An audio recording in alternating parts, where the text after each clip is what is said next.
Tengan muy buenos días, amados hermanos. Dios les bendiga. Les invito a que abran sus Biblias conmigo. Estamos hoy en la primera carta de Juan. Continuamos con nuestro estudio secuencial de esta carta. Estamos en el capítulo 4. Los versículos de esta mañana serán del 9 y el 11, aunque vamos a leer, hermanos, 10 y 11. Vamos a leer desde el 9 hasta el 11. Y esta es la segunda parte del mensaje titulado El Supremo Amor de Dios, que comenzó la semana pasada. Dice así la Escritura: En esto se mostró el amor de Dios para con nosotros, en que Dios envió a su Hijo unigénito al mundo para que vivamos por Él. En esto consiste el amor, no en que nosotros hayamos amado a Dios, sino en que Él nos amó a nosotros y envió a su Hijo en propiciación por nuestros pecados. Amados, si Dios nos ha amado así, debemos también nosotros amarnos unos a otros. Oremos. Señor, venimos delante de ti, Padre, con un corazón agradecido por tu infinito amor. Señor, venimos reconociendo que todo ha sido parte de tu eterno plan, Señor, para la gloria de tu Hijo Jesucristo. Gracias, Padre, por habernos incluido, Señor, en esa hermosa relación perfecta de amor eterno entre tú y tu Hijo. Gracias por darnos ese amor. Gracias, Señor, por habernos hecho el objeto de ese amor tan maravilloso, tan perfecto, tan indescriptible, inconmensurable, Señor. Padre, te pedimos que por la multitud de tus piedades, Padre, formes a tu Hijo Jesucristo en nosotros. Te pedimos tengas misericordia de nuestra congregación. Te pedimos tengas misericordia de cada uno de tus hijos, Señor, aquellos redimidos, Señor, a los que tú has llamado a ser conformados a la imagen de Jesucristo. Pedimos también por todos aquellos, Padre, que escuchando este mensaje, Señor, probablemente se den cuenta que no están en la vida eterna, Señor. Pedimos que tú des vida, pedimos que tú, Señor, levantes muertos, pedimos, Señor, que tú salves, Señor, por favor, Padre. Solo tú puedes hacerlo por el poder de tu Espíritu. Salva, Señor, que te plazca, Señor, exaltar tu nombre a través de la salvación que das, Señor, de tal manera que muchos puedan decir: grandes cosas ha hecho Dios con su pueblo. Señor, te lo pedimos todo en el precioso nombre de tu Hijo Jesús. Amén. Pueden tomar asiento, amados hermanos. Como dije, vamos a continuar con el mensaje que comenzó el domingo pasado. Estuvimos analizando, estuvimos explorando los componentes no negociables del Evangelio de Jesucristo. Este Evangelio, que, hermanos míos, no es otra cosa sino el supremo amor de Dios. Hablábamos un poco de la seriedad que nosotros debemos entender que tiene el correcto entendimiento del Evangelio. La diferencia, hermanos míos, entre creer el Evangelio bíblico y creer cualquier otra cosa es la diferencia entre la vida eterna y la condenación para siempre. Quien no cree el Evangelio bíblico y cree cualquier otra cosa, se encontrará con la trágica sorpresa al final de sus días de que habrá creído una mentira, y la mentira siempre es condenatoria. Estuvimos explorando, hermanos, el versículo 9 la semana pasada, y a manera de resumen y de recordatorio, estuvimos viendo el primero de sus componentes, la evidencia del supremo amor de Dios. Cuando vemos en el versículo que dice: en esto se mostró el amor de Dios. Hablábamos de que el Evangelio bíblico, hermanos míos, no se mueve en el vacío. No opera en el ámbito de la creencia ni de la fantasía, sino que hubo una muestra concreta, una evidencia específica, histórica, en la que Jesucristo fue a esa cruz dividiendo la historia de la humanidad en dos. Vimos también, hermanos, el objeto del supremo amor de Dios. Vimos que somos nosotros el objeto de esa demostración de amor. Nosotros, me refiero, hermanos míos, a todos aquellos que habían de creer en su nombre para ser salvos, aquellos que Él conoció antes de la fundación del mundo, aquellos que Él eligió. Hermanos, nosotros los cristianos hemos sido objetos de ese amor. Vimos el tercer componente, el inicio del supremo amor de Dios. Y hablábamos de que el iniciador de este amor es Dios. Dios Padre fue el que diseñó el plan de salvación. Lo vemos ahí mismo en el versículo 9. Dice, en que Dios, no solo que el amor pertenece a Dios, no solo que ese amor surge del corazón de Dios, sino que es Él quien inicia el plan en acción. Es Él quien promueve, quien decreta, quien actúa para expresarnos ese amor. Es Dios el que lo hace. El cuarto componente que estábamos explorando es la acción del supremo amor de Dios. De nuevo, en el versículo 9 dice en que Dios envió. Él, hermanos míos, tomó una acción al respecto. Decíamos la semana pasada que este amor de Dios no es un amor contemplativo, no es un amor sentimental, no es un amor romántico. Lo que quiere decir, hermanos míos, que Dios no se regocijaba en sí mismo simplemente por el hecho de que sentía algo por nosotros, sino que el amor de Dios es un amor activo. Cuando nosotros, hermanos míos, simplemente hablamos del amor como un sentimiento, como una emoción, como producto de lo que quizá nuestro corazón produce de forma contemplativa, es decir, que lo admiramos y lo vemos como algo hermoso, como algo conceptual. Hermanos, no estamos hablando del amor de Dios, porque el amor de Dios es un amor en acción. Él envió. Ese plan empezó no solo en el corazón de Dios y en la mente de Dios, sino que fue llevado a efecto porque Él envió. ¿A quién envió? Punto número 5 de la semana pasada. El quinto componente es el enviado del supremo amor de Dios. Este es su Hijo unigénito. Él envió a su Hijo unigénito, al único Hijo que Dios tiene. Esa palabra unigénito, hablábamos, es de una sola naturaleza, una única naturaleza. Él es distinto, es otro, es diferente, no es como nosotros. Él es perfecto, Él es santo. Él es eterno, Él es bueno, Él es misericordioso. En Él se deleita el Padre, en Él tiene complacencia. Y ese fue a quien Dios envió. Lo envió a un mundo caído, lo envió en lugar de pecadores. Hermanos, hablábamos de que hay que entender la magnitud del amor de Dios al entender la magnitud de aquel que fue enviado para salvarnos, a morir en esa cruz, su Hijo Jesucristo. Punto número 6, el sexto componente del Evangelio es el efecto del supremo amor de Dios. Este supremo amor de Dios tiene un efecto en aquel que lo recibe. Este supremo amor de Dios produce algo. Este supremo amor de Dios genera algo. ¿Qué es eso que genera? Dice el final del versículo 9, para que vivamos por Él. Hermanos míos, el evangelio bíblico, lo que produce el supremo amor de Dios es vida.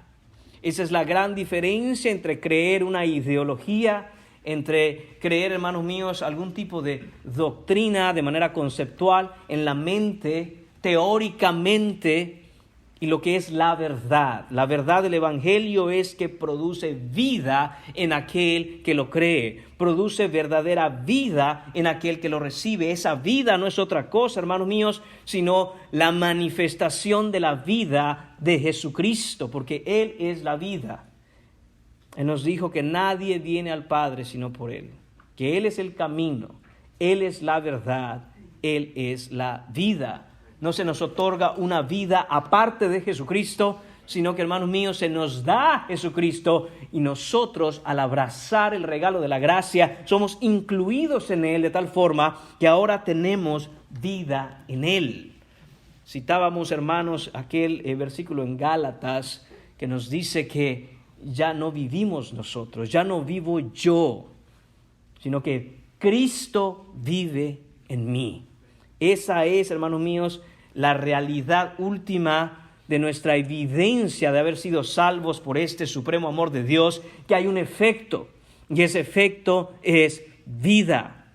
Hermanos, qué tan importante es que recordemos esto constantemente, lo que te hace cristiano, si eres cristiano. Si tú dices identificarte como cristiano, la diferencia es que ahora tú tienes vida, andas como vivo entre los muertos. porque todo aquel que fuera de Cristo vive, pero biológicamente, mas no espiritualmente, vive una vida superficial, pero dentro, hermanos míos, es un cadáver.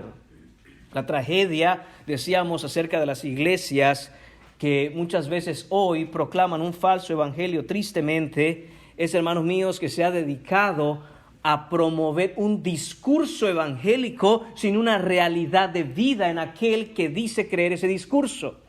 Hermanos, es tan trágico porque, decíamos la semana pasada, es como vestir un muerto.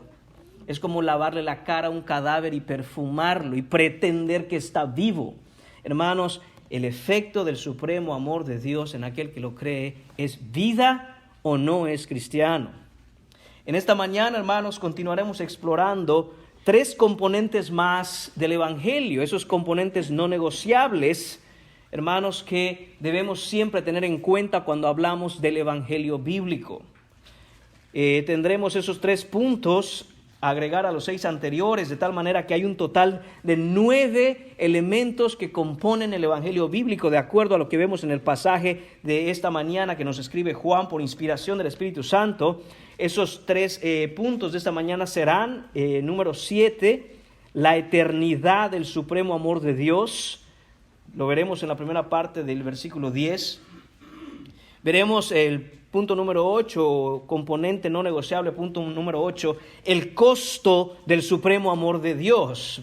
La siguiente parte del versículo 10 nos dará más luz sobre esto. Y terminaremos con el versículo 11, punto número 9, o componente no negociable número 9, la aplicación del supremo amor de Dios. Así que, hermanos, empecemos explorando, punto número 7, primera parte del versículo 10, la eternidad del supremo amor de Dios.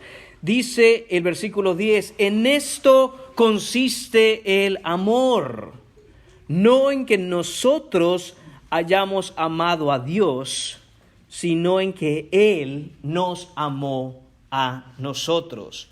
Hermanos míos, Dios nos amó mucho antes de que nosotros lo amáramos a Él.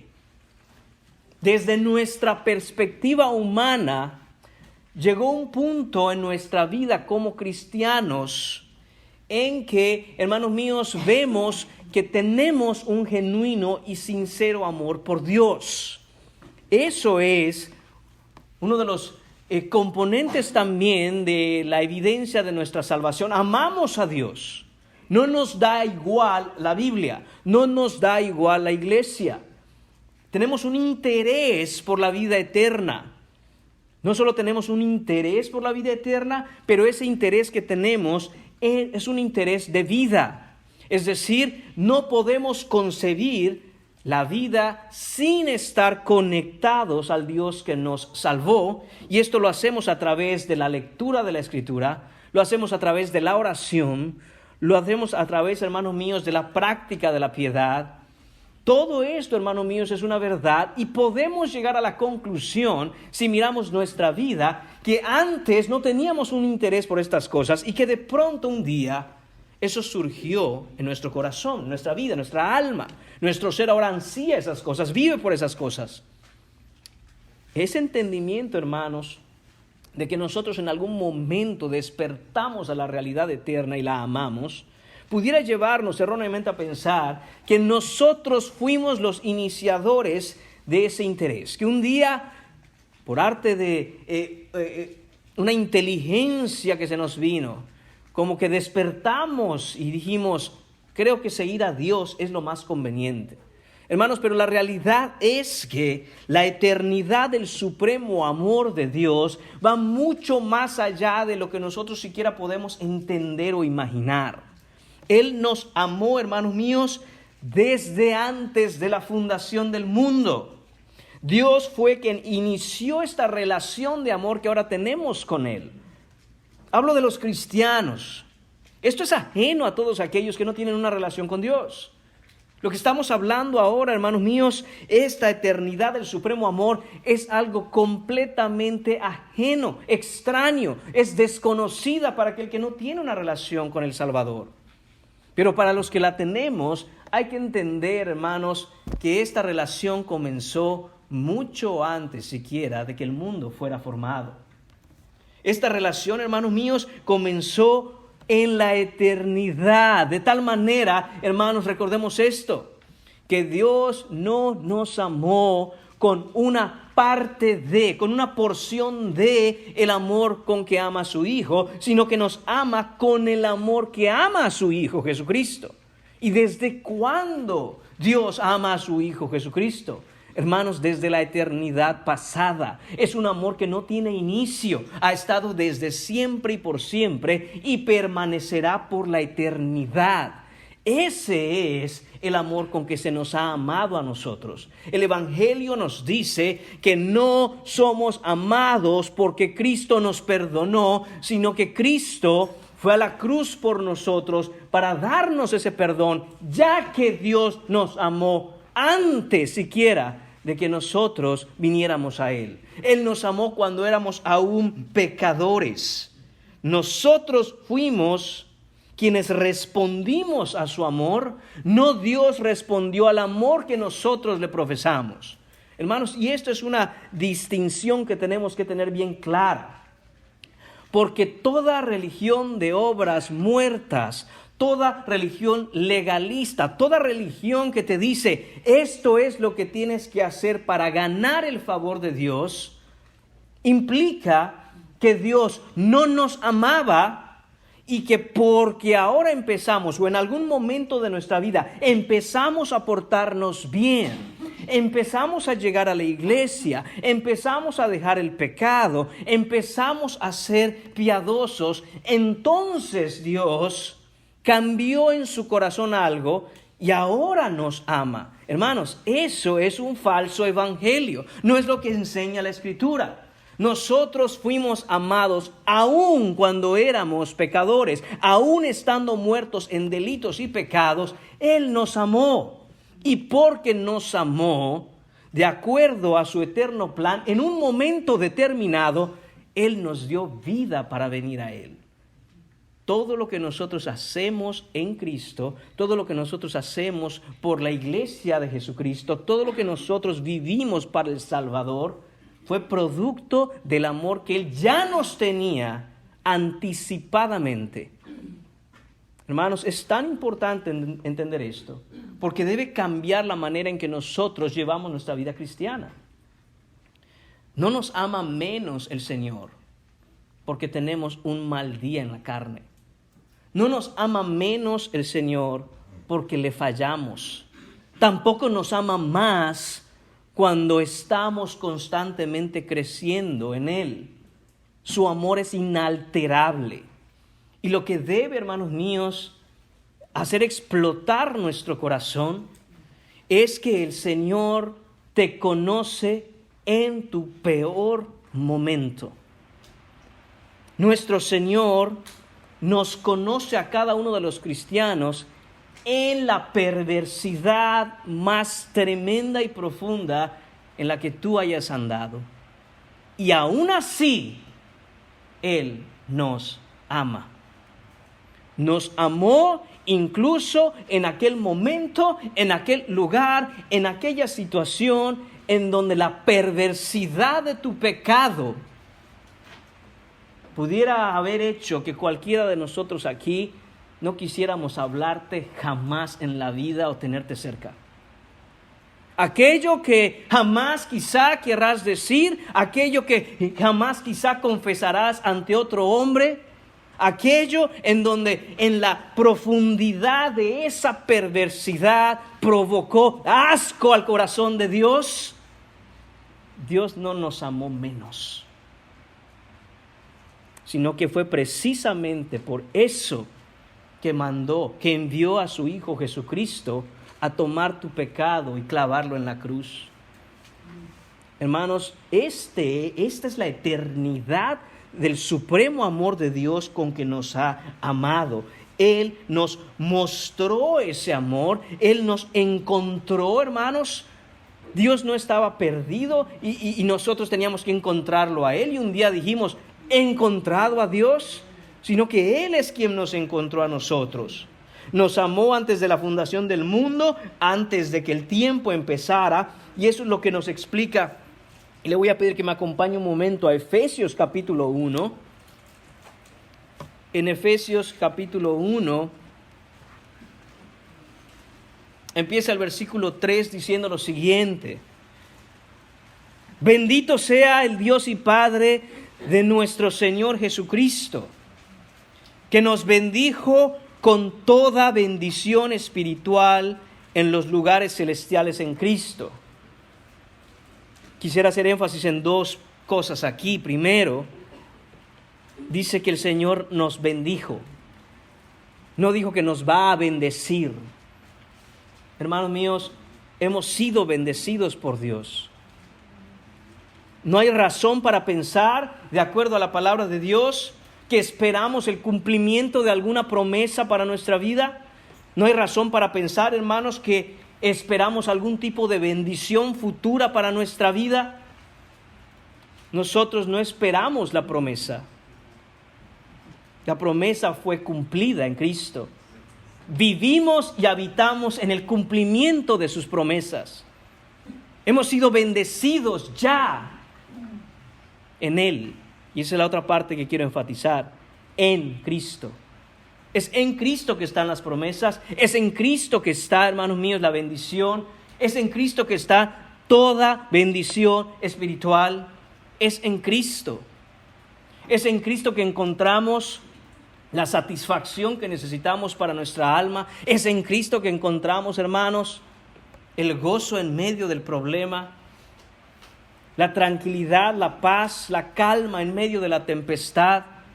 No es que va a llegar un día, es que ya está disponible para nosotros en Cristo. Cuando vemos, hermanos míos, que buscamos de alguna manera la solución de tal problema, la solución de mi matrimonio, la solución de la situación de mis hijos, la situación tal, hay que remediarla.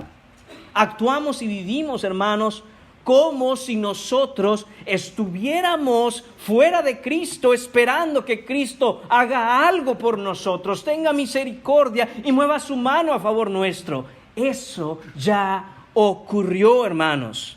Eso ya ocurrió.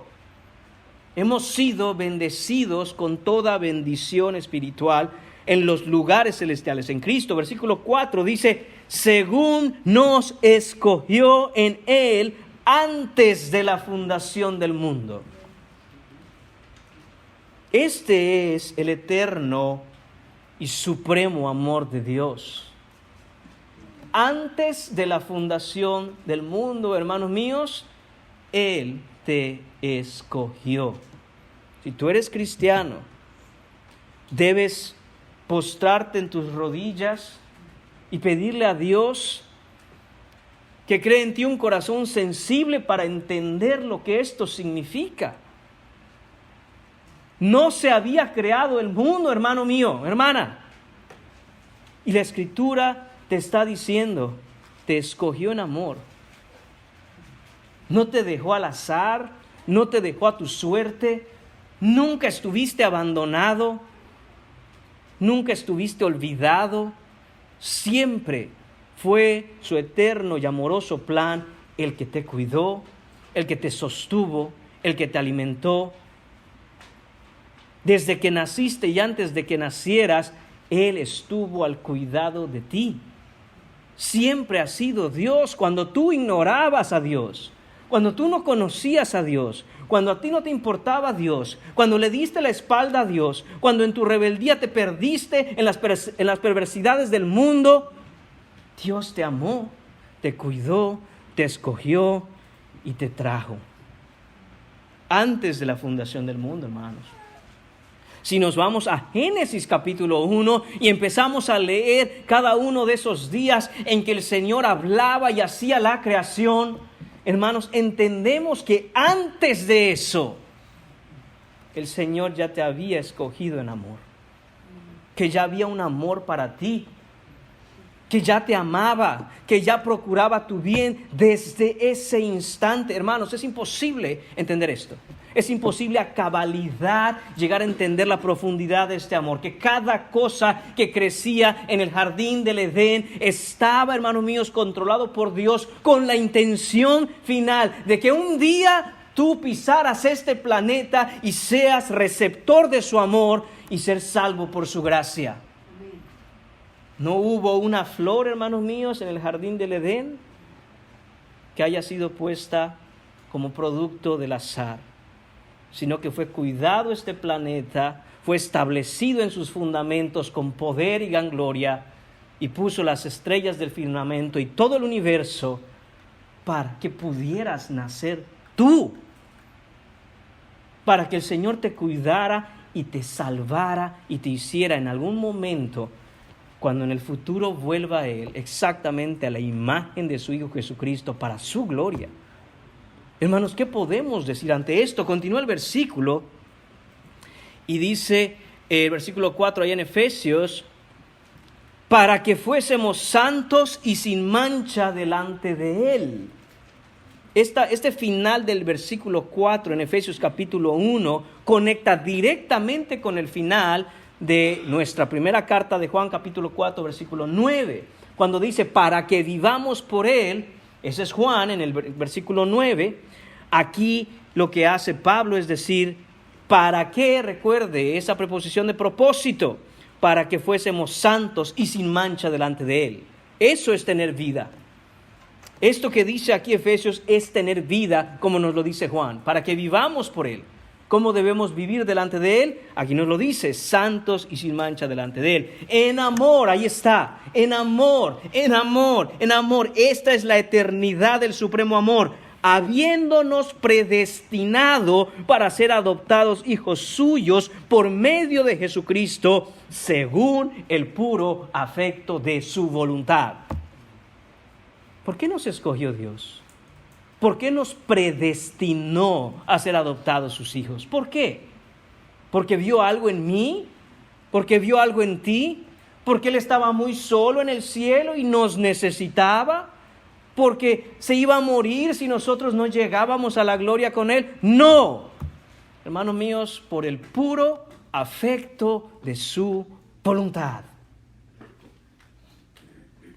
¿Qué vio en ti? ¿Qué vio en mí? Te voy a decir lo que vio en mí. Un miserable pecador, blasfemo. Vio en mí un hombre perdido, un hombre ciego, yendo tras el pecado, amando sus concupiscencias, egoísta, ególatra, malvado,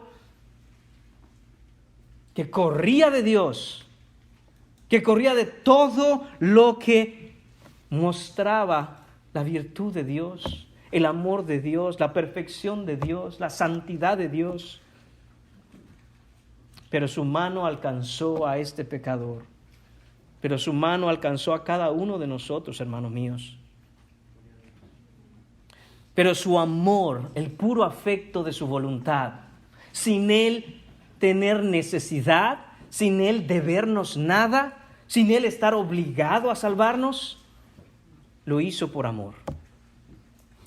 Y muchos hoy, hermanos míos, quizá estén batallando con esta idea de la vida cristiana, porque están siendo de alguna manera arrastrados, jalados hacia el mundo.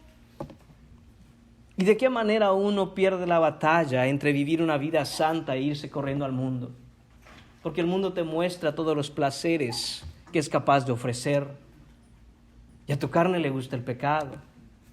Pero no te das cuenta, hermano mío, no te das cuenta, amigo mío, si tú no eres cristiano, que Dios en su eterno amor no toma en cuenta tus más perversos pecados. Y si tú te arrepientes y das la vuelta y dejas el mundo atrás, ese amor con que Él amó antes de la fundación del mundo, que nos predestinó para ser hechos sus hijos, está disponible para ti. Deja el pecado, deja el mundo, cambia lo que tengas que cambiar, abandona ese estilo de vida, corta con amistades entre comillas. ¿Qué amistad? Es una amistad que te lleva a la condenación y al pecado. Quita todo eso de tu vida, póstrate en tus rodillas, humíllate ante el Señor y dile: Señor, no puedo entender este eterno amor con que me has amado. No me has soltado aún en mis peores momentos cuando he blasfemado tu nombre. Hermanos, como aquel hijo que pidió su fortuna antes de que su padre muriera y fue y la gastó en toda clase de vicios, y cuando se dio cuenta que él tenía hambre, cuando él ansió comer de la comida de los cerdos, y dijo: y en casa de mi padre, en casa de mi padre, hasta sus empleados, hasta sus trabajadores, sus siervos, tienen pan y yo no tengo nada. Regresaré a mi padre y le diré: he pecado contra el cielo y contra ti. No soy digno de ser llamado tu hijo, pero hazme como uno de tus siervos. Él había planeado todo este discurso para su padre. Y antes siquiera que llegara él a las puertas de la casa del padre, su padre lo vio a lo lejos y salió corriendo a su encuentro. Hermanos, para que un padre salga corriendo al encuentro de aquel hijo que viene en el camino, es porque ese padre estaba pendiente de ver cuándo había de regresar. Y este hombre, yo me lo imagino, hermanos, quizá un hombre ya entrado en años, quizá ya un hombre mayor, corriendo al encuentro con su hijo. No lo deja hablar, lo abraza, lo llena y lo colma de besos. Lo recibe, sucio como estaba, apestoso como estaba, en la perversidad de sus pecados como estaba.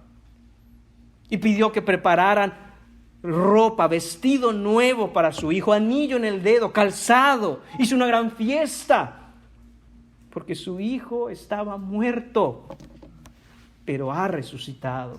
Amén. ¿Qué esperas, hermano? ¿Qué esperas, hermana? ¿Qué esperas, amigo mío, amiga mía, para dejar tu vida atrás y venir al encuentro del eterno y supremo amor de Dios con que Él nos amó antes de la fundación del mundo, habiéndonos predestinado para ser adoptados sus hijos? Punto número 8 en esta mañana. El costo del amor supremo de Dios. Regresando a Primera de Juan, vemos en la segunda mitad del versículo 10, hermanos, no solo que en esto consiste el amor, no solo en que Dios nos amó, nosotros no amamos a Dios, sino que Él nos amó a nosotros. Y dice: y envió a su Hijo en propiciación por nuestros pecados. Se repite aquí la frase que Dios envió a su Hijo. Ya hemos hablado de eso. Esa fue la acción del del supremo amor de Dios. Ahora, lo que hace Juan es decirnos acerca de ese gran costo del supremo amor de Dios. Dice que envió a su Hijo en propiciación por nuestros pecados. Hermanos míos, cuando hablamos de que la salvación es por gracia, eso quiere decir que es un regalo. No solo que es un regalo, quiere decir que ese regalo no cuesta, precisamente por eso es un regalo. Si costara algo, no sería más un regalo. Entonces, el concepto más básico que podemos nosotros expresar con respecto a la gracia, hermanos míos, es ese concepto de un obsequio. Fíjese cómo son las cosas. Muchas veces, aún en las cosas naturales, aún en nuestra vida del día a día, nuestro corazón fariseo, hermanos, nuestro corazón de obras muertas, quiere manchar de nuevo, aún en las cosas del día a día, el hermoso regalo de la gracia. A veces decimos a nuestros hijos: te voy a regalar algo. Quizás sea una ocasión especial, quizás sea el cumpleaños, la Navidad, qué sé yo. Y les decimos: pero si te portas bien, entonces ya no es un regalo. Entonces se lo tiene que ganar. Y gloria a Dios que nuestros niños no entienden la gracia al grado que nosotros la entendemos, porque si la entendieran, si le echaran cabeza, dirían: un momento, entonces no me estás regalando nada, me lo tengo que ganar. Hermanos, y no le vemos nada de malo en ello. Dice, pues es lo lógico, ¿no? Si quiere el regalo, pues que se porte bien. Hermanos, tengamos mucho cuidado con eso. ¿Por qué? Hermanos, no estoy diciendo que nosotros malacostumbremos a nuestros hijos o que las cosas no le cuesten. Pero si le vas a dar un regalo, que entienda que es un regalo. ¿Por qué? Porque el niño empieza a formarse una idea de lo que es un regalo con lo que escucha, con lo que mira, con lo que le enseñas con tus acciones. Y cuando venimos y esperamos un día ver a todos nuestros niños venir al Evangelio y les decimos, es un regalo, automáticamente en su mente está implantada la idea, seguro me tengo que portar bien para recibirlo. No, un regalo solo es un regalo en su más pura definición cuando tú no lo merecías, tú no hiciste nada para ganártelo. Te fue dado de gracia. Entonces, hermanos míos, esto que vemos aquí nos habla de quién pagó ese regalo y qué costo, qué cantidad, cuánto costó el regalo de la salvación. Porque aunque no tuvo costo para nosotros, alguien tuvo que pagarlo. Nada es gratis en esta vida. Puede ser sin costo para ti. Pero cada que algo sea sin costo para ti, ten la seguridad que alguien lo está pagando. Del mismo modo, regreso al ejemplo de los regalos. Un regalo no le cuesta a aquel que lo recibe, pero alguien lo tiene que estar pagando. Ese regalo no funciona en el vacío. Alguien tuvo que proveerlo. Hermanos, y lo que nos dice esta parte del versículo es que aquel que pagó el costo fue el Hijo, Jesucristo. Dios el Hijo pagó. Obviamente siendo el Hijo en sustancia y en esencia igual al Padre, el Padre pagó el precio dando a su Hijo. ¿Qué costo fue este? ¿Cuánto costó el regalo de la salvación? Hermanos, debiéramos preguntarnos más a menudo, ¿cuánto cuesta el boleto para entrar al cielo? ¿Cuánto cuesta? ¿Hay algo que lo pueda pagar? ¿Hay una cantidad de dinero? Oh, no se trata de dinero. Esta cuestión es algo en lo espiritual. Oh, ok, ¿hay algo espiritual que yo deba hacer y que con eso yo pueda ganarme el boleto para entrar al cielo? No la hay, hermanos. ¿Por qué razón? Lo vamos a analizar fijándonos en esta palabra, hermanos, que nos dice Juan aquí. Dice que envió a su Hijo, Dios Padre, en propiciación por nuestros pecados. Esa palabra, hermanos, propiciación. Ya se ha hablado de esa palabra desde este púlpito, en esta misma carta. Pero Juan vuelve a traernos esa palabra para, uno, no olvidarla, y dos, ver cómo conecta que ese supremo amor de Dios cubrió, hermanos míos, esa suprema deuda con Dios que todos teníamos. El costo que había que pagar era infinito, completamente impagable por cualquier ser humano. La palabra propiciación puede entenderse como apaciguar o satisfacer por medio de un sacrificio la ira del Todopoderoso. Tenemos que entender, hermanos, que Dios estaba justamente airado contra nosotros. Muchas veces se habla, y ustedes saben esto ya, de un Dios de amor y un Dios de amor y un Dios de amor. Gloria a Dios. Hermanos, no podemos acabarnos con palabras la explicación de la profundidad del supremo amor de Dios. Pero cuando nosotros hablamos del amor de Dios, sin hablar de que hay una ira justa de Dios contra el pecador, entonces ese amor no tiene ningún valor. Porque, hermanos, el entendimiento, el crecer en la medida de entendimiento de la gran salvación que se nos dio por ese supremo amor, solo es posible si entendemos la ira de Dios contra nosotros sin Cristo. apartados de Él, lejos de su salvación. Hermanos, Cristo se puso bajo la ira santa de Dios para que cayera sobre Él y no sobre nosotros. Él tuvo que tomar ese lugar en la cruz y tuvo que beber la ira santa de Dios en esa copa cuando subió a la cruz. El que no tuvo pecado fue hecho pecado por nosotros, nos dice 2 de Corintios 5:21. Si usted va a 2 de Corintios, mirará allá en el capítulo 5 que nos dice precisamente esto. Nos dice: al que no conoció pecado, por nosotros lo hizo pecado. Pero vamos un poco más atrás y vamos a ver lo que dice, hermanos míos.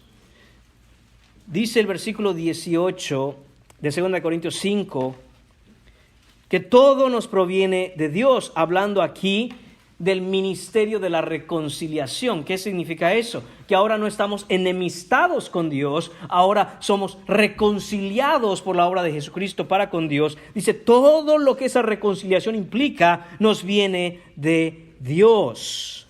Dice, quien nos reconcilió consigo mismo por Cristo y nos dio el ministerio de la reconciliación, que Dios estaba en Cristo reconciliando consigo mismo, atención, no tomándoles en cuenta a los hombres sus pecados, y nos encargó a nosotros la palabra de la reconciliación. ¿Qué está diciendo aquí el apóstol Pablo? Hermanos, primero, que esa reconciliación la hemos tenido nosotros gracias a la obra de Cristo, quien nos reconcilió con Dios, muriendo Él en la cruz. Eso es propiciación. Él fue el sacrificio perfecto para nosotros no estar nunca más en enemistad con Dios, y ahora nos ha encargado llevar esa palabra a otros. Dice, además, dice, así que somos embajadores en nombre de Cristo, como si Dios rogase por medio de nosotros. Os rogamos en nombre de Cristo, reconciliaos con Dios. Solo aquel que ha sido verdaderamente reconciliado con Dios puede, hermanos míos, puede rogarle a otros que sean reconciliados con Dios, que se reconcilien con Dios por medio del Evangelio. Y ahí entonces es en donde viene este versículo 21. Al que no conoció pecado, por nosotros lo hizo pecado, para que nosotros fuésemos hechos justicia de Dios en Él. De nuevo, ahí está esa preposición de propósito. ¿Para qué? ¿Por qué es que Jesús subió a la cruz? ¿Por qué Él es que se hizo pecado? ¿Por qué Él es la propiciación por nuestros pecados? ¿Por qué Él fue ese sacrificio santo que nos reconcilió con el Padre? Hermanos, la razón es esta. Ese propósito es que ahora nosotros fuésemos hechos justicia de Dios en Él. Eso habla de la vida que nos da Cristo. Cómo debemos vivir ahora que estamos en Cristo. Debemos andar en justicia. Eso es lo que produce. Pero eso solo es producido, hermanos míos, porque Jesucristo pagó el precio. El costo de esta salvación, hermanos, es la vida de nuestro Jesucristo. Es la vida de Dios, el Hijo. Él tuvo que morir. Hermanos, no tuvo que morir simplemente porque nos vio y dijo, ¿qué haríamos sin Gabriel en el cielo? Voy a dar a mi hijo, dijo Dios Padre, porque no puede ser que Gabrielito no llegue al cielo. ¿Cómo? No, hermanos. Es que la deuda era tan gravemente profunda, insalvable, impagable, tan eterna, que se requirió de alguien que tuviera santidad eterna para cubrir la deuda. Y esa era tu deuda, hermano. Esa era tu deuda, hermana.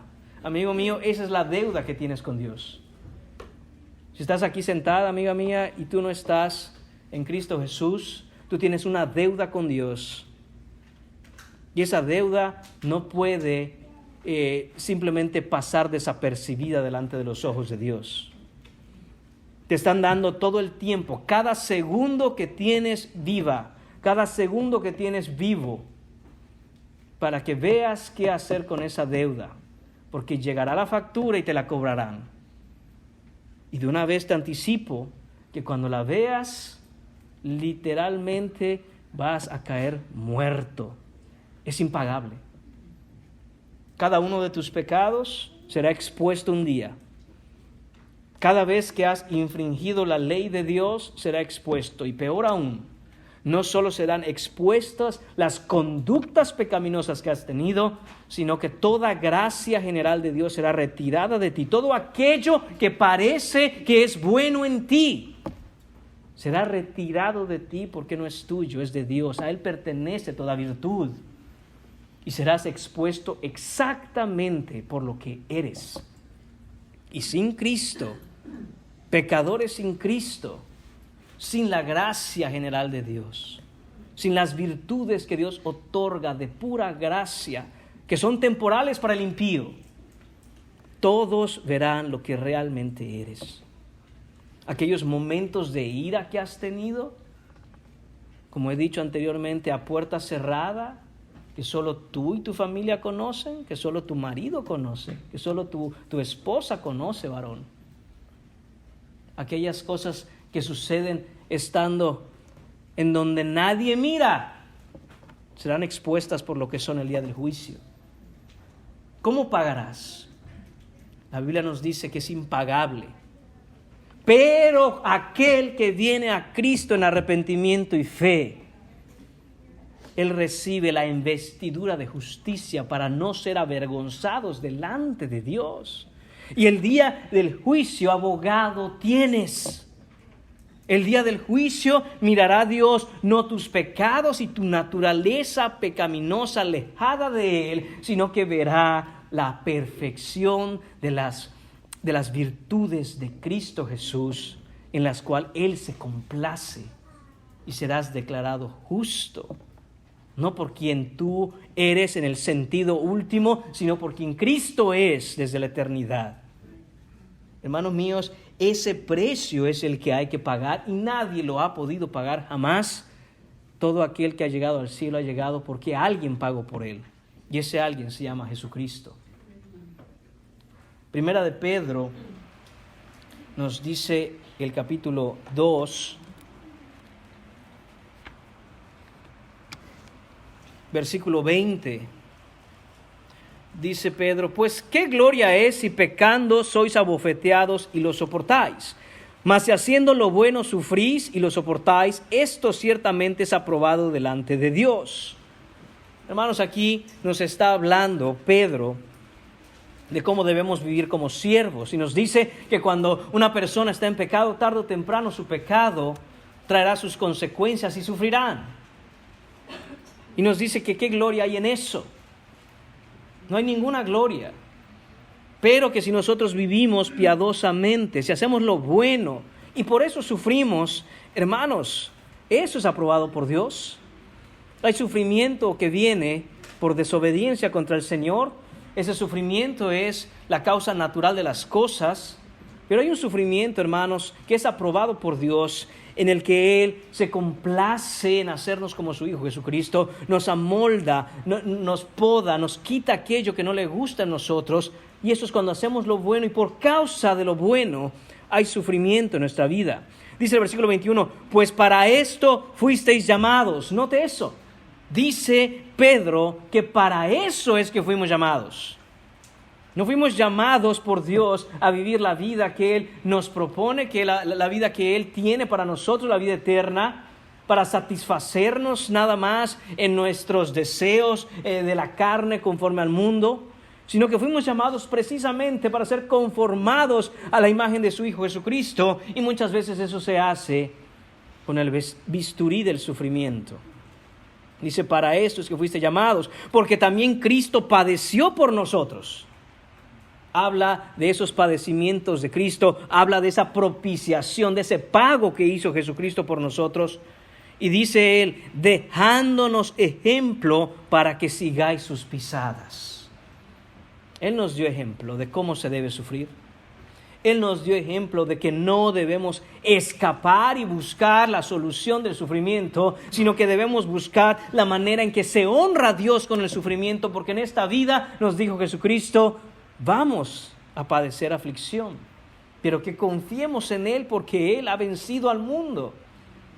Nos dice además, versículo 22, el cual no hizo pecado, ni se halló engaño en su boca, quien cuando le maldecían, versículo 23, no respondía con maldición, cuando padecía no amenazaba, sino encomendaba la causa al que juzga justamente.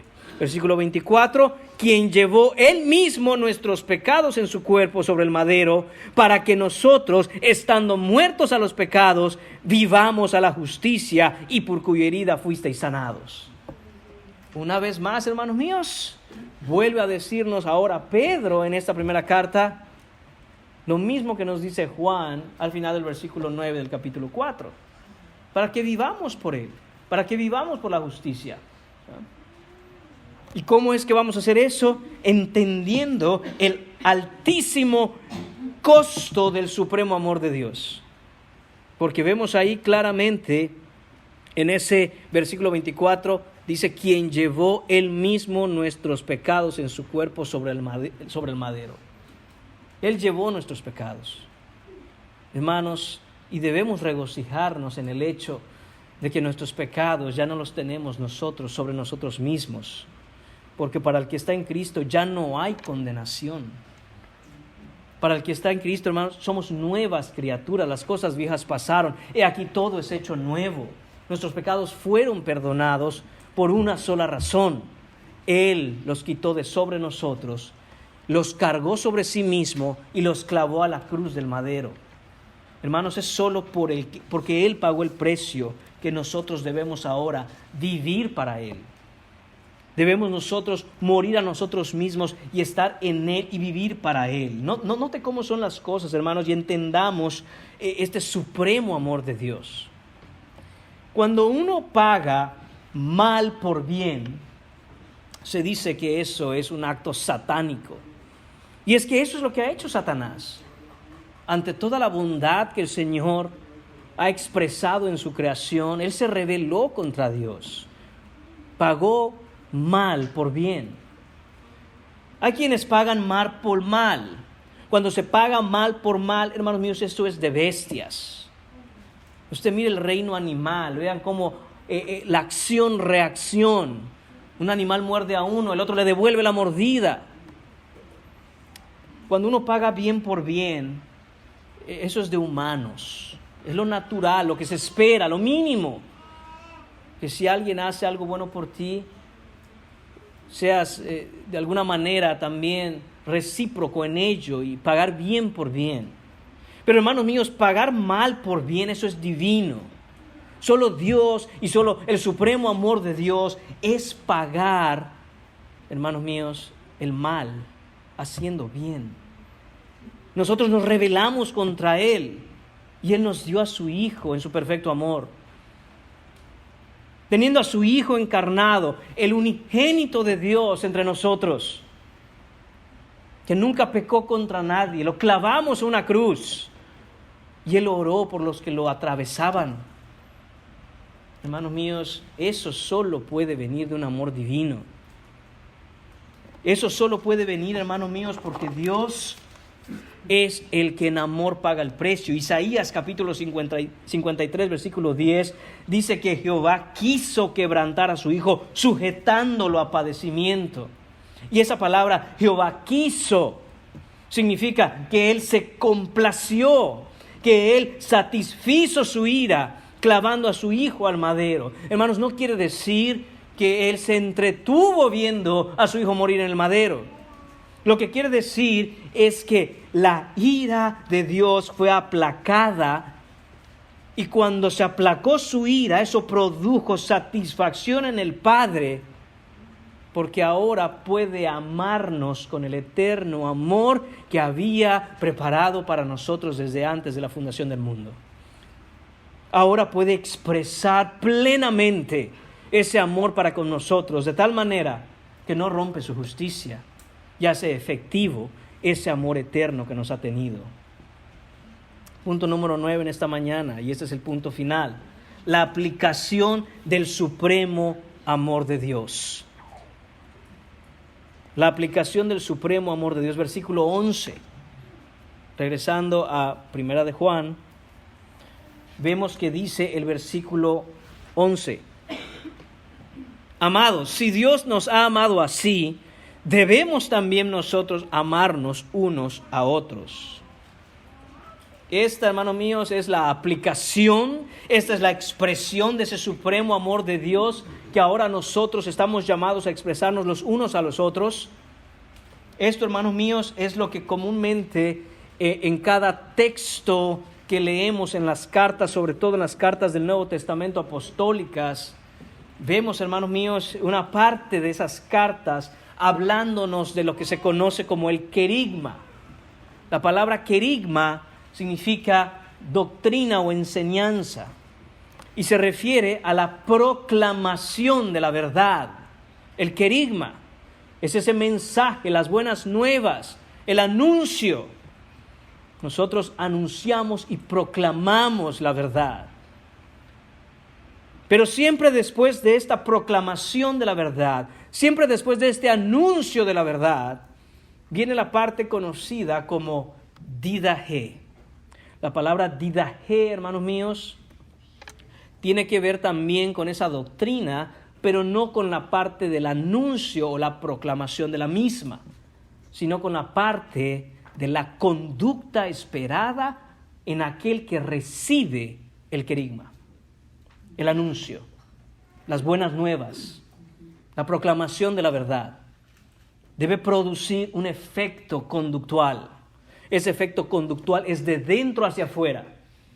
No queremos, hermanos míos, una conducta simplemente por el hecho mecánico de que hay que comportarse de una manera, sino que necesitamos que esta verdad entre por la mente, llegue al corazón y produzca esa vida de la que hemos estado hablando, para que ahora nosotros vivamos de una manera conductualmente que va de acuerdo a aquel mensaje que hemos escuchado, a la proclamación de aquella verdad que ahora está en nosotros. Entonces, esto es lo que está haciendo aquí Juan. Nos ha proclamado el Evangelio, ha dadonos las buenas nuevas, ha dicho verdades absolutas, nos ha anunciado en qué debemos creer. Ahora pasa, después del querigma, a decirnos: ahora este es el didaje, ahora esto es lo que hay que hacer. Ahora, aquí está la prueba de que si has escuchado la verdad, la has creído, ya ha hecho un cambio, una transformación en tu vida. Esto es lo que va a pasar. ¿Y qué es lo que nos dice el versículo 11? Amados, asume Pablo, presupone Pablo que hemos sido receptores de este supremo amor de Dios, y dice: amados. Esto es para cristianos. Esto es para aquellos que se han identificado con Cristo en su muerte y resurrección. Aquellos que han hecho una confesión pública de fe, se han bautizado, han dicho: yo soy cristiano, voy a seguir a Cristo aunque me cueste la vida. Dice: amados. Si Dios nos ha amado así, debemos también nosotros amarnos unos a otros. Hermanos, si eres hijo de Dios, dice Juan, amado, por favor te lo pido, por favor te lo ruego, si eres hijo de Dios, compórtate como tal, actúa como hijo de Dios. Eso es lo que nos está diciendo Juan. No confundas a tu hermano, no confundas a otros cristianos. No andemos en confusión pensando y diciendo: yo soy cristiano, pero cuando vemos tu comportamiento, no lo sé, tenemos tantas dudas. Ya no sé si decirte hermano, llamarte por tu nombre. Porque hermanos son todos aquellos que han nacido en Cristo.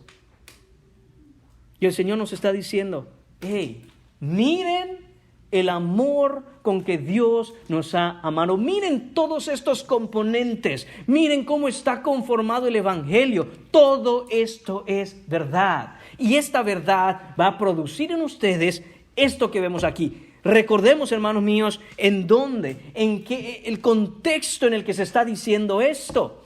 De nuevo, los gnósticos han infectado las iglesias. Los gnósticos no son cristianos.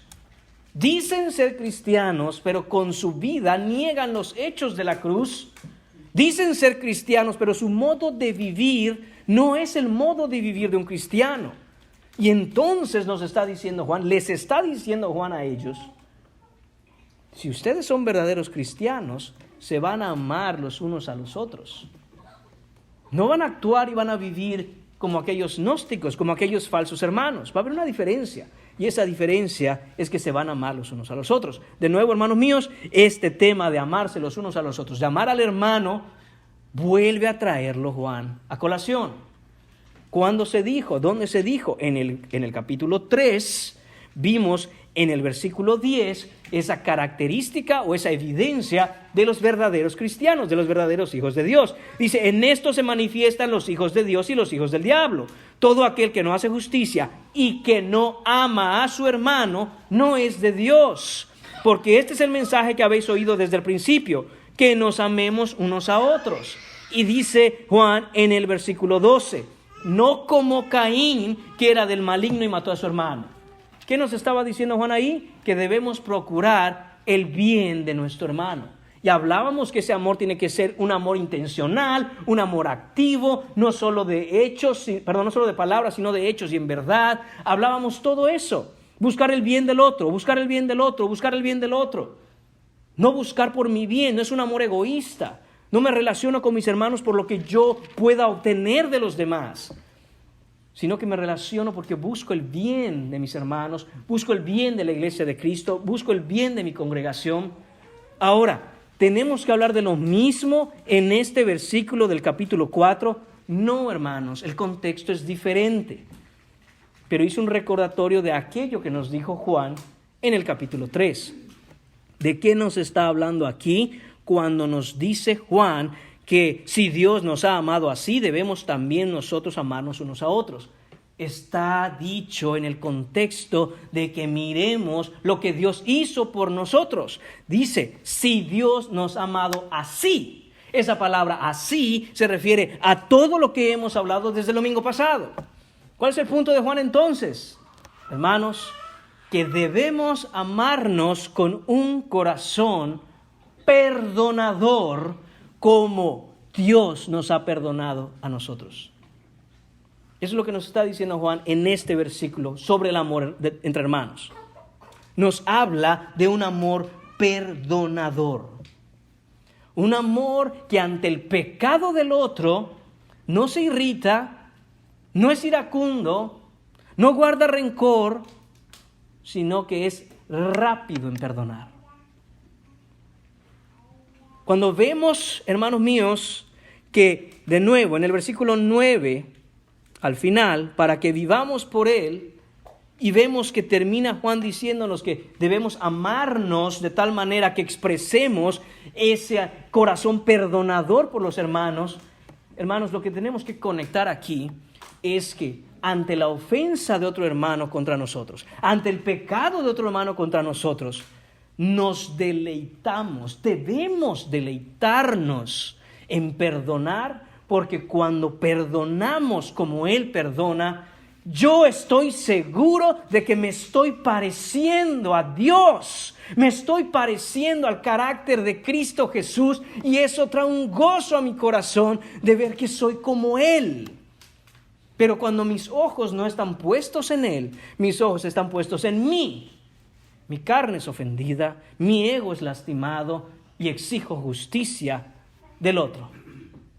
No lo voy a perdonar, que venga a pedirme perdón Él, pero Él fue el que me hizo.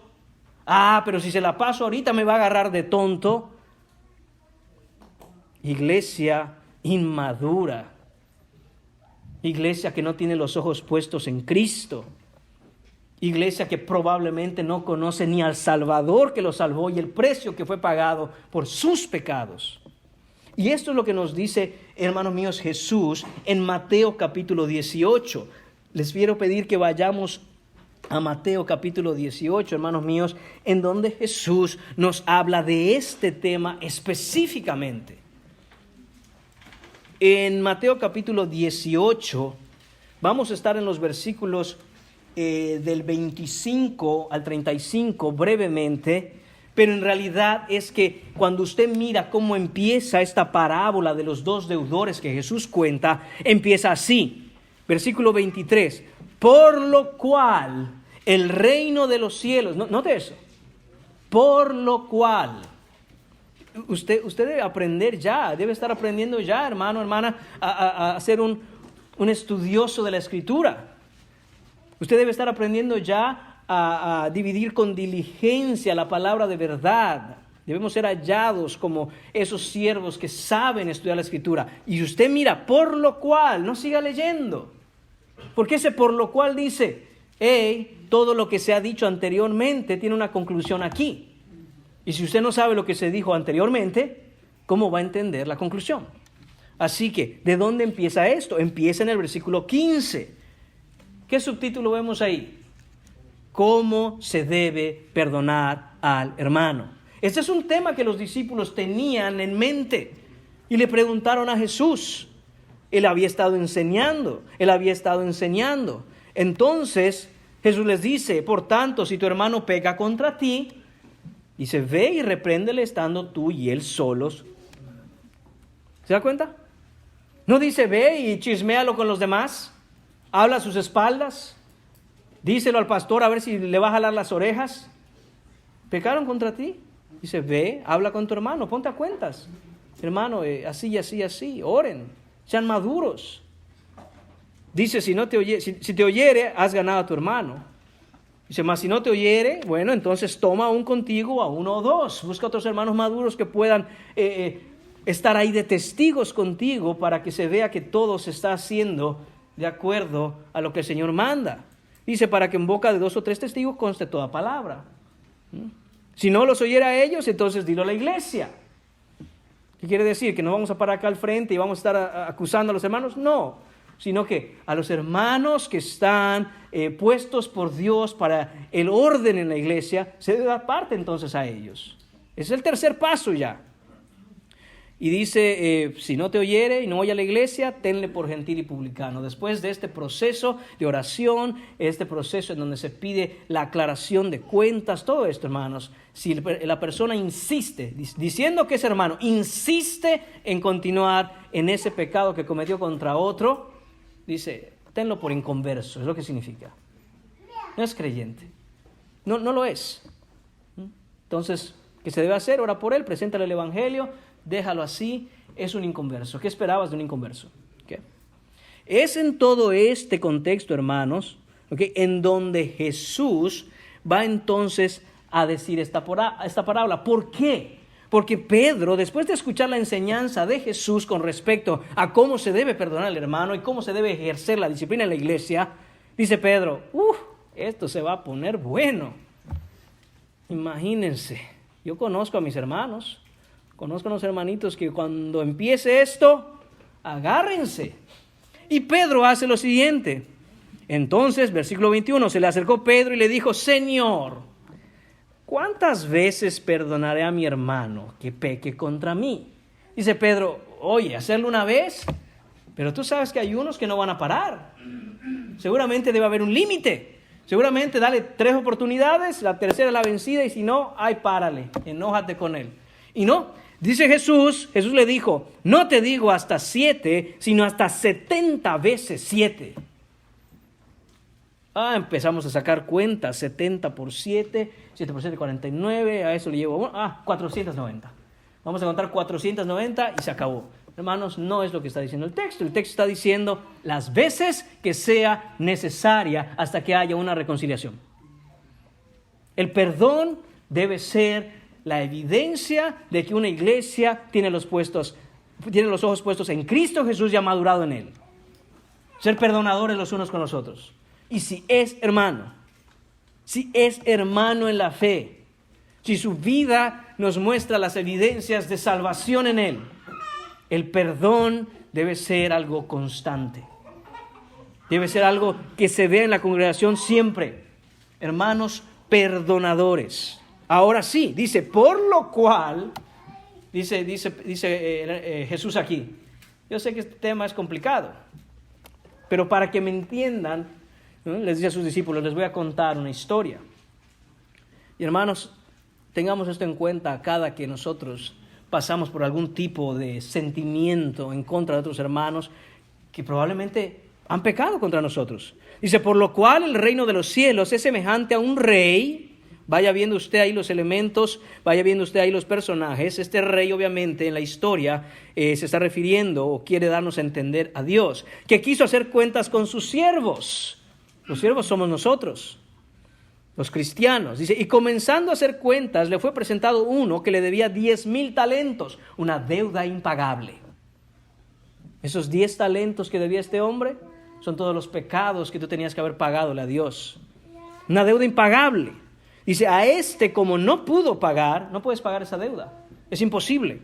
Ordenó su señor venderle y a su mujer e hijos y todo lo que tenía para que se le pagase la deuda. Dios no va a dejar pasar por alto tu deuda, no la va a pasar por alto, te lo digo. Entonces aquel siervo, esto es lo que tienes que hacer, postrado le suplicaba diciendo, Señor, ten paciencia conmigo y yo te lo pagaré todo. Este siervo clamó por misericordia. Entonces, ¿qué es lo que sucede? El señor de aquel siervo, movido a misericordia, le soltó y le perdonó la deuda. Ese es el cristiano. Dios le ha perdonado todas sus ofensas, le ha perdonado toda la deuda impagable. Cuando hemos venido a Él en arrepentimiento y fe y hemos clamado por su misericordia, el Señor dice, voy a hacer misericordia contigo. Ve, eres libre, no me debes nada. Pero aquí viene el problema. Saliendo aquel siervo, halló a uno de sus consiervos. Ese es tu hermano. Este es otro cristiano. Tú no eres su señor. Ustedes dos son consiervos. Somos consiervos todos. Es decir, no estamos por sobre nadie. Él es el Señor, nosotros los siervos. Entonces dice que hallando a uno de sus consiervos que le debía 100 denarios. Una deuda cualquiera. Haga de cuenta que debía unos $100. Dice, haciendo de él, le ahogaba diciendo, págame lo que me debes. ¿Se imagina usted? ¿Se imagina usted esto? Este hombre por alguna razón, probablemente válida, porque vamos a ver a continuación que él no se niega a pagar, dice, no puedo pagártelo, perdóname. Y él lo ahogaba. ¿Cuándo me vas a pagar? ¿Cuándo me vas a pagar? ¿Cuándo me vas a pagar? Págamelo, págamelo, págamelo. Entonces su consiervo, postrándose a sus pies, le rogaba diciendo, ten paciencia conmigo y yo te lo pagaré todo. ¿No le recuerda esto algo?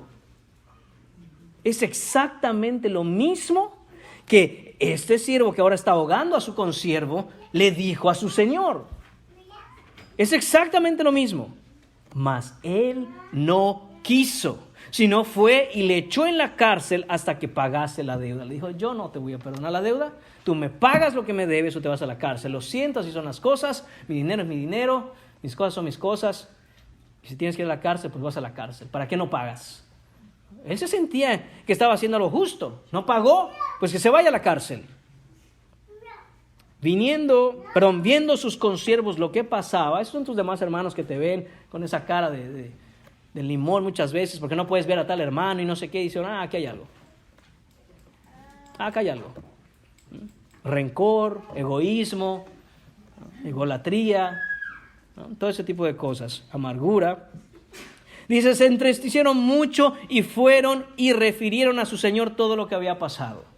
Entonces, llamándole su señor, le dijo, siervo malvado, toda aquella deuda te perdoné porque me rogaste. ¿No debías tú también tener misericordia de tu consiervo como yo tuve misericordia de ti? Entonces su señor, enojado, le entregó a los verdugos hasta que pagase todo lo que le debía. Así también mi Padre Celestial, esas son palabras de Jesucristo, así también mi Padre Celestial hará con vosotros si no perdonáis de todo corazón cada uno a su hermano sus ofensas. Hermanos, estamos entendiendo esto. Cuando alguien peca contra ti, recuerda lo que he dicho. Nadie te debe nada. Tú no eres el Señor. Tú eres un consiervo. Y estás en medio de otros consiervos. Y esos otros consiervos muchas veces errarán, fallarán y pecarán contra ti. Pero te enojaste. Como si tú estuvieras sentado en el trono y tuvieran que venir de rodillas a ti a clamarte por misericordia. No es así, siervo malvado, porque tú solo eres lo que eres por la gracia de Dios que te perdonó una deuda infinita. Pero no quieres perdonar la deuda que te hizo tu hermano. Pero ¿qué vamos a hacer? Se nos va de la iglesia. ¿Qué haremos sin él? Se va a caer la iglesia. Hermanos, cuidado. El único imprescindible en la iglesia es el Señor. Y cuando dice el texto que así hará, dice Jesús, mi Padre, con todo aquel que no es incapaz de perdonar, la pregunta que debemos hacernos es, ¿sabes? ¿Tienes claro? ¿Entiendes la deuda que se te ha perdonado a ti? Entonces nadie te debe nada. Entonces no eres víctima. Tú has sido receptor de gracia. ¿Te ofendió tu hermano? ¿Pecó contra ti? Una iglesia madura con los ojos puestos en Cristo tiene un corazón que rápido perdona. Que rápido dice, tranquilo hermano, está bien, no pasa nada. ¿Por qué? Porque, hermanos, si te vas a mirar a ti, no mires tus virtudes. Porque toda virtud que tienes solo es porque viene del Señor. Si te vas a mirar de ti, mira tus pecados. Y bajo el entendimiento de que eres pecador, expresa misericordia a otros pecadores. Es muy fácil, hermanos, compararnos los unos a los otros. Invariablemente, cuando nos comparemos los unos a los otros, vamos a comparar nuestras fortalezas con las debilidades del otro. Pero ¿por qué no haces lo contrario? ¿Por qué no miras las fortalezas de tu hermano y las comparas con tus debilidades? No, así ya no funciona. No, eso mejor no. Hermanos, aunque así fuera, lo que nos manda el Señor es como nos dice, y con esto cierro, es como nos dice Juan en este final de ese componente no negociable del Evangelio, que debemos amarnos como Él nos ha amado. Y Él que nos ha perdonado nuestras iniquidades, nos manda que perdonemos también el pecado de nuestro hermano, que lo solucionemos, que nos reconciliemos, que no guardemos rencor los unos contra los otros. Como dice Gálatas, que no nos estemos mordiendo y comiendo los unos a los otros. ¿Qué tipo de congregación quieres? ¿Qué tipo de iglesia quieres? Eso depende en un alto grado de lo que tú pongas en la iglesia. Si lo que tú pones en la iglesia es un corazón inmaduro, un corazón rencoroso y egoísta, poco a poco eso empieza a infectar como una maleza que infecta el jardín, y entonces aún las cosas que son positivas y buenas, lo que es virtud de parte del Señor, empieza a ser perjudicado y dañado y empieza a ser ahogado. Hermanos, que crezcamos en el entendimiento del Evangelio y vivamos por ese Evangelio. Que entendamos que todo este supremo amor de Dios que ha sido mostrado y que hemos sido objetos y receptores de ese amor, sirvan para que veamos la realidad de la vida del Hijo entre nosotros. Y si tú no has venido a Cristo en esta mañana, si tú estás aquí sentado y no has entregado tu corazón al Señor, si ese corazón todavía batalla y lucha con estar aferrado a las cosas del mundo, humíllate ante el Señor, póstrate delante del Señor, reconoce que eres un hombre, que eres una mujer con un espíritu quebrantado, y que si llegas así al final de tus días, en el momento de tu muerte te espera la sorpresa más terrible. Pero que si vienes hoy en arrepentimiento y fe, que si vienes hoy y te entregas al Señor, nunca más serás avergonzado, sino que Cristo Jesús, que ha pagado el precio en esa cruz, estará contigo cuando cierres los ojos de este mundo y los abras en la eternidad para llevarte a la gloria con el Padre. Oremos. Señor y Padre, te damos las gracias, Señor, por tu infinito, por tu supremo amor. Gracias por darnos a tu Hijo Jesucristo. Él es el autor y consumador de la fe, Señor, que nosotros podamos tener nuestros ojos en Él. Él que es la vida, Él es que es el camino, que es la verdad. Él es el que el amor encarnado, Señor. Él que lo es todo. Señor, que estemos en Él te pedimos por nuestra congregación, Señor. Pedimos, Padre, porque crees en nosotros ese corazón nuevo, un corazón rápido para perdonar, lento para la ira y grande en misericordia, como lo eres tú, Señor, porque es tu corazón en nosotros, es tu vida en nosotros, es tu espíritu en nosotros, es tu Hijo Jesús en nosotros. Señor, ¿de qué sirve el discurso o el mensaje, Señor, si no hay un efecto que sea práctico, un efecto que sea real, un efecto, Señor, entre nosotros en nuestro día a día? Señor, produce eso en nosotros por misericordia. Te lo pedimos en el nombre de tu Hijo Jesús. Amén.